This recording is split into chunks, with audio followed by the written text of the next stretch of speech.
All right, welcome back to part 2 of this learning plan. Let's talk a little bit about differences between herbs and drugs. Remember, a drug is any chemical that affects the physiological process of any living organism. Herbs fall underneath that category, but we do split them out as two different subcategories. There's drugs and there's herbs. What are the difference? Well, drugs are FDA regulated. They have to meet FDA standards. They're considered medication. They are proven safe, proven effective, and must comply with the USP standards. USP means United States Pharmacopoeia, which is a high level of high standards that are held. An herb has oversight by the FDA, but is not controlled by the FDA. It's considered a dietary supplement, not a medicine. It cannot claim to treat, cure, or prevent a specific disease, although if you read a lot of labels, they say that it will enhance immune or promote this or make weight loss better or whatever. But then if you read the small print, it says that it actually can't be proven to do any of that. It implies that there's medicinal benefits, but there's no proof. And it can comply with USP standards, but it's not mandated. Frequently, vitamins and minerals will comply to USP standards. There's a lot of toxic interactions with herbs. Many people don't understand that herbs are more than just this natural plant, because many people think that because they're herbs and because they're natural, well, then they're okay. And that's just not the case, because natural does not mean safe. Just like man-made doesn't mean dangerous. There is examples of both. And there's very little research that proves that herbal supplements are effective in doing anything. Although you'll see many magazines and TV shows, sometimes even advertised by doctors, saying that this new drug will promote weight loss or this new drug will do whatever. There's almost never any proof to support that. And more of those doctors and magazines are getting in trouble for promoting garbage claims. There's been a lot of legislation over the years from 1906 where the FDA required labeling for dangerous substances to 1936, which requires data proving safety. 1952 created legend drugs, which are true prescription drugs. In 1962, it requires drug manufacturers to actually have data proving what they say. Excuse me. 1970 created the Controlled Substances Act, and we'll talk about that in just a moment. So, every so often there has been enhancements and improvements and increasing levels of scrutiny. Controlled substances. There's five schedules, Schedule 1 through 5. Now these are not scheduled as in take it at 8 o'clock in the morning or take twice a day or take before meals. But Schedule 1 through 4 lists the level of risk in terms of addiction and misuse. Schedule 1 are chemicals, drugs that have no accepted medical use. For example, marijuana, LSD, heroin, hashish, peyote. Those all have no medicinal value at all. No proven and no accepted medical use in the U.S. Now, one of those drugs, marijuana, is being challenged across the country as potentially having medical use. Different states are now making it legal within that state to use either for medical use or even recreational use. And that's going to be kind of beyond the scope of this class. But understand that according to federal law, there is no accepted medical use for any of these drugs. Regardless of how you personally believe, you may believe totally opposite. I may believe totally opposite, but that doesn't matter. According to federal law, there is no accepted use, and in Wisconsin, the state doesn't allow it either. I have an itchy nose. Sorry about that. Schedule 2, these are drugs with a very high abuse potential, but there are accepted uses. So meperidine, morphine, cocaine, Ritalin, opium, methadone, codeine, amphetamines. These are all highly addictive, but they have specific uses, and they are powerful drugs. They work, but in very carefully controlled situations. Like, when do we use cocaine? I mean, cocaine? There's an accepted medical use for that? Yeah, in surgeries. Cocaine is a powerful vasoconstrictor. So it's used in like nasal surgeries and oral surgeries to make all those blood vessels get really clamped down and stop bleeding. So if if somebody has their tonsils taken out or nasal surgery, frequently they'll have gauze soaked in cocaine packed in there. So there is some reason to use these. Schedule 3, we're looking at Tylenol with codeine, hydrocodone, so things of that nature. Schedule 4, much lower risk. Now we're looking at Valiums and propoxyphene, which isn't used anymore. Librium. Schedule 5.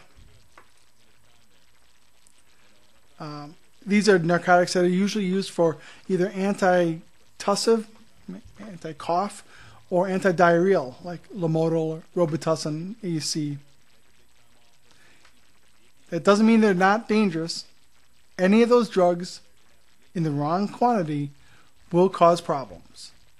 Any of those drugs in the correct quantities are helpful. So Wisconsin, there are several legislative acts. The Nurse Practice Act actually dictates the administering, the supplying, or obtaining the drug. The Uniform Controlled Substance Act talks about manufacturing, distribution, delivery, possession of any of these. And there's other statutes and administrative code regarding pharmacy. The Nurse Practice Act, standards of care, professional misconduct, disciplinary action, malpractice. All of these can fall in there. I'm going to give you a quick example of where sometimes there is a blending of jobs. As nurses, we administer medications. We do not dispense from a pharmacy, correct? Right.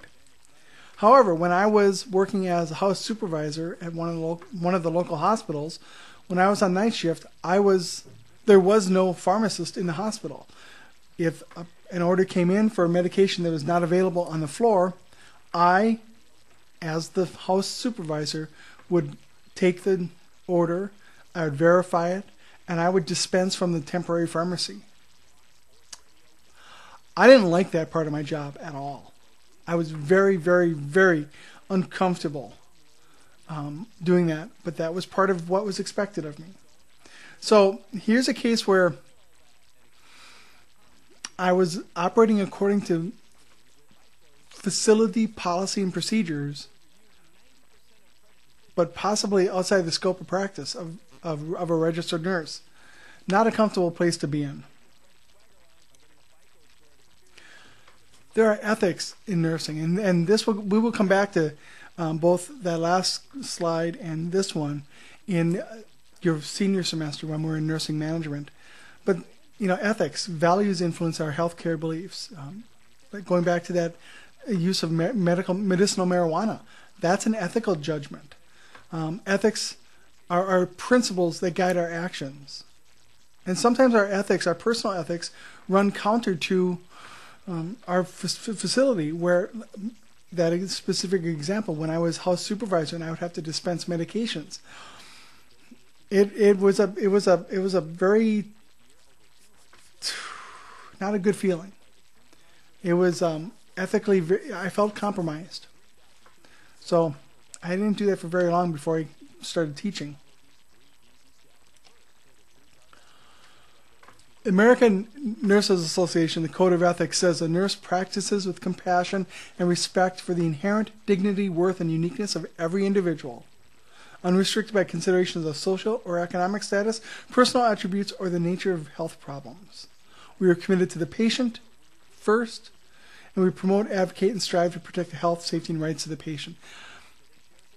You're going to treat everybody as if they were your parent or your sibling, your spouse, or your child. That's how we have to operate, whether you like it or not. And I once worked at Bellin Hospital in Green Bay, and in the critical care unit, occasionally we would get people from the Green Bay Correctional Facility in there for evaluation, and we would take care of these people, and they were there for, Green Bay Correctional is max security. They're there for murder, rape, child abuse, terrible things. We had to provide care for them as if they were just like anybody else. Does that mean we like it? No, we don't have to like it. We still have to do it.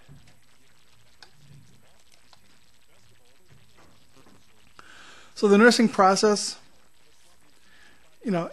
assessment, diagnosis, planning, implementation, and evaluation. That's the nursing process, and that controls everything we do. Everything we do as a nurse, including medication administration. When you are researching medications and other sources of data, you may want to look up information on a medication or an illness or a disease. We use professional sources only. We use healthcare journals or books. Ideally, nursing journals, but sometimes medical journals.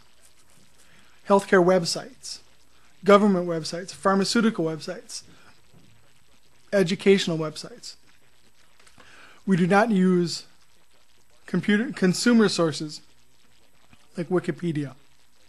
Wikipedia is a good resource. It is a good, very large encyclopedia, but it does not have the controls that a government source has or an educational source has, because in Wikipedia, anybody can enter information.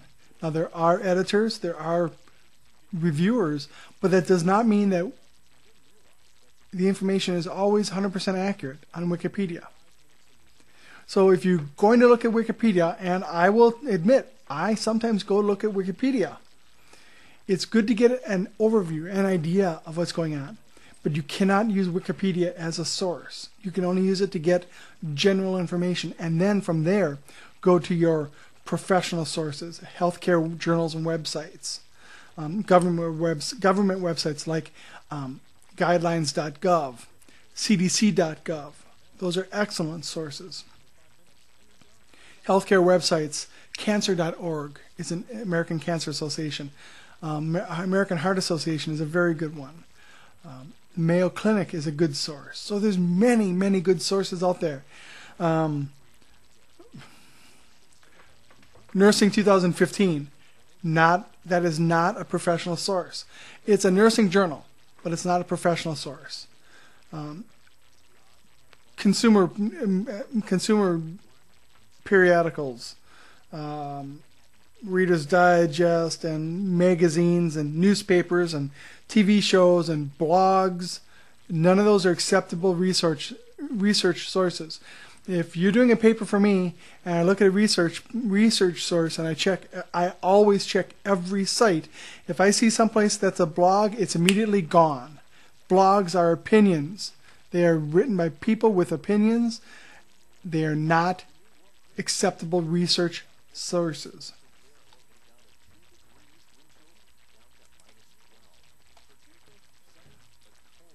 So, medical resources. Every facility has a drug formulary, which is a list of all drugs that are used in that facility or that company. So that's an excellent resource. American Society of Hospital Pharmacists is a good resource. The PDR, Physician's Desk Reference, excellent. Very detailed, very complicated, very thick, but a ton of information in there. We use Davis's Drug Guide. or Mosby's Drug Guide. Those are excellent nursing-based resources. And when you get them on your handheld device, you can keep them updated because drugs come out all the time. And if you wait for a printed copy, it will always be out of date by the time you get it in your hands. Some professional internet resources. We already mentioned a few of them. Guidelines.gov is a great one. Through the LTC library, we have Ovid or Sinnel. Medline Plus is good. Micromedics, Medscape, Food and Drug Administration, CDC I mentioned. These are all really good sources. If you go to a place that ends in .gov or .edu, you'll almost always be assured of a good source.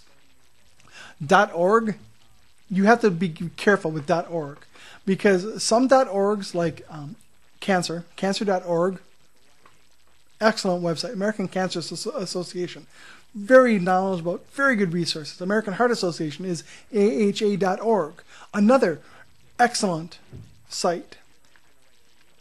But anybody can own a .org. When I belong to a local home brewing club, yes, I make my own beer. Local homebrew club is called Rackers.org. Okay, so .org does not guarantee you that you are at a reputable site. Anybody can buy a .org. In fact, any one of you can form a website which will have a .com, .org, .net, .info, .me, .co. The only thing that you cannot buy is like a .wi, which is Wisconsin, or .gov or .edu, which is why those sources are more reputable. .coms, I never accept a .com, ever. Because a .com, it's a commercial site. Anybody can own a .com, and it does not necessarily mean you will be getting fair and accurate information. So if you write a paper for me and you use a .com resource, gone. I do not accept it. Just I let you know that right up front.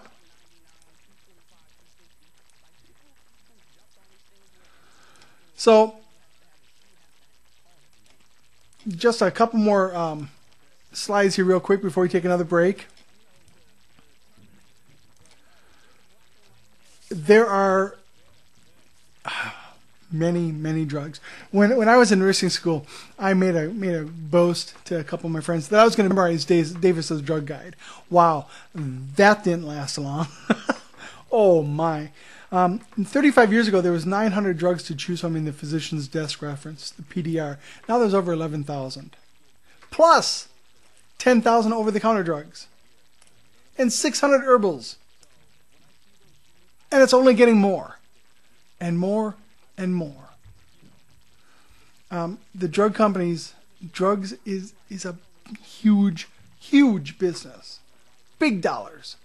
And it's incredible, the search for that next big drug, because it's a big dollar amount.